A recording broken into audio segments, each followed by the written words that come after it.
One incident in particular, out of nowhere, my dad came and grabbed me by the back of my head, hit my head on the table, to dash the table, to hit me with chairs and fists and feet.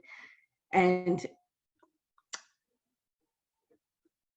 I remember waking up and just being like in a pool of fluid, and my mother saying, I have to call 911, you're going to kill her. And him saying, if you call 911, I will kill you. And I remember my dad looked at me and he said, if I see you when I get home, I'm going to kill you. And I said, I believe you. I was born here in Toronto. I am the oldest of 3 children. My parents immigrated to Canada in 1974 from the Fiji Islands. I was a premature baby. I was born with underdeveloped lungs, so they kept me there until my lungs had developed. Parents and grandparents told me was that I was small enough to fit in a Kleenex box with a receiving blanket. My paternal grandmother, I called her Amma, which is in Hindi, it means mom. So I became her little doll, and I became my grandmother's youngest daughter. She was insulin-dependent diabetic. I remember she sat down beside me and she gave me 2 little bangles, and I put them on. And she said, when I die, I don't want you to cry. So as a kid, you don't really think anything of it. And the next morning, my parents got the call that my grandmother had passed. Things just went really downhill almost from the day that she died. Something changed in my father. He became abusive, really abusive in a number of different ways. More than anything, the physical abuse towards my mother and to me was constant. This went on for quite some time. One incident in particular, I was left to tidy up the kitchen, and my dad was taking a nap, and I had thrown something into the sink. It made that noise that like cutlery hitting the metal sink makes. And I went on wiping the sink, and just out of nowhere, my dad came and grabbed me by the back of my head and proceeded to like hit my head on the table, to dash the table, to hit me with chairs and fists and feet. And I remember like the screaming, and my mother screaming, and my brother and sister screaming, and then just I remember waking up and just being like in a pool of fluid, and my mother saying, I have to call 911, you're going to kill her. And him saying, like, if you call 911, just like so calm, if you call 911, I will kill you. And she didn't call anybody. She cleaned me up and she put me in bed. I remember waking up in the middle of the night, my pillow was covered in blood. And I just remember thinking to myself then, like, this is not normal. Like, this is not how normal people live. I spent a lot of time in my room, just keeping out of people's way. I remember even getting my first period and being afraid to tell my mom because I was afraid of judgment. I was afraid that she was gonna think that I did something wrong, that I was bad. I'm so sorry all that happened to you. I'm giving you a hug. Even though I can't be there right now. And thank you for your courage to tell your story. I think this is what will inspire people. At school, I was bullied. Skinny, and had weird teeth and weird hair, and a name like Ranjini was not common.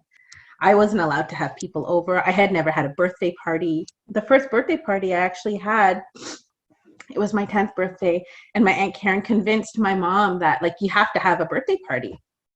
And I was allowed to invite 3 people. And even picking 3 people to invite was hard because I was like, what if my dad goes crazy? They stayed for like an hour because anything more than that was risky.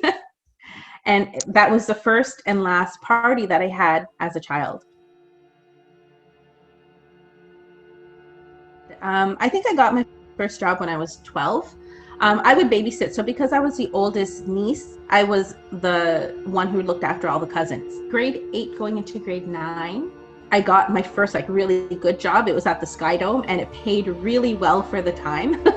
We lied to our parents about where we were going. They finally figured it out because they saw us on the CBC. sort of be featured as cashiers. And of course, we were all for that, not even thinking that this was going to be on TV and our parents were going to find out, but they did. So thank God for that job. I saved my money.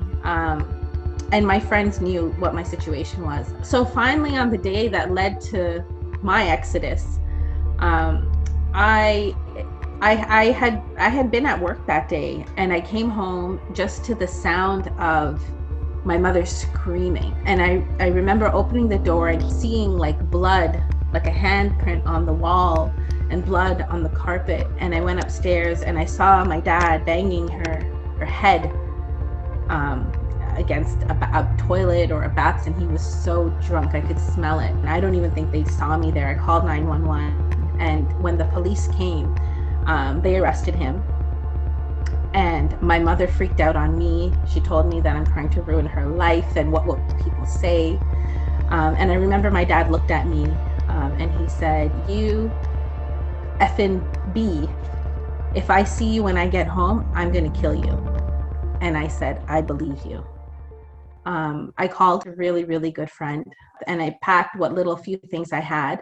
And I went to his place and I called my aunt and I told her what happened. And she was like, "No, I'm coming to get you." And she let me stay with her for a couple of months until I found my own place. And I worked. I was in high school. I did have to rely on like a social assistance emergency fund to help pay my first and last. So my best friend, we always hustled and found these weird jobs. I remember a job that really got me through those first year.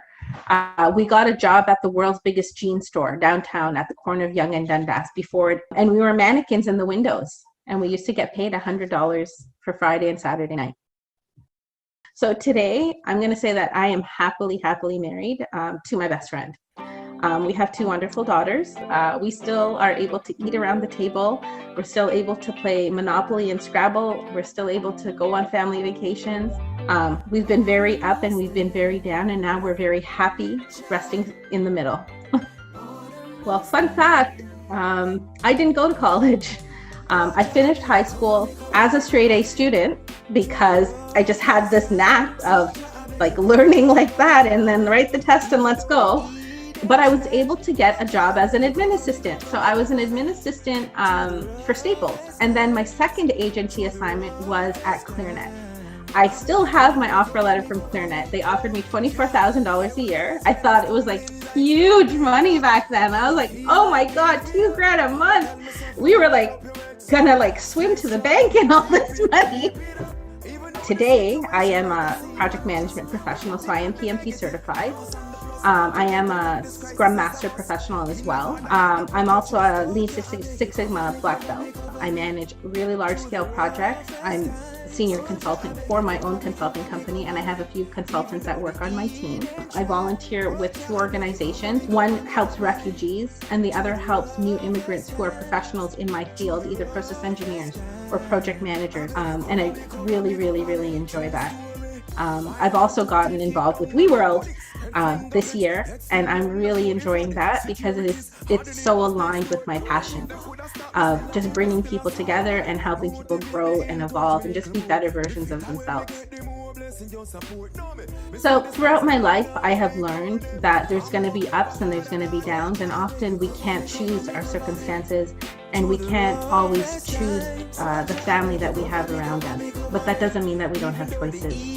I think when you are at your lowest is when you have the most opportunity to rise, and you just have to make that choice. And what I have learned is in the most hopeless of situations, if you wake up in the morning, you have hope, because it's a new opportunity to do something different. Every single day that we wake up, we have an opportunity for change, and we just have to make that choice for ourselves. Never put nobody else before him. When you see the signs, don't ignore him. Oh Jah, oh Jah, oh Jah, oh Jah, I beg you, cover me, cover me, cover me through the roughest times. Oh Jah, I beg you, cover me, cover me, cover me. Even though the Eden try. Oh Jah, I beg you, cover me, cover me, cover me through the roughest times, through the rough.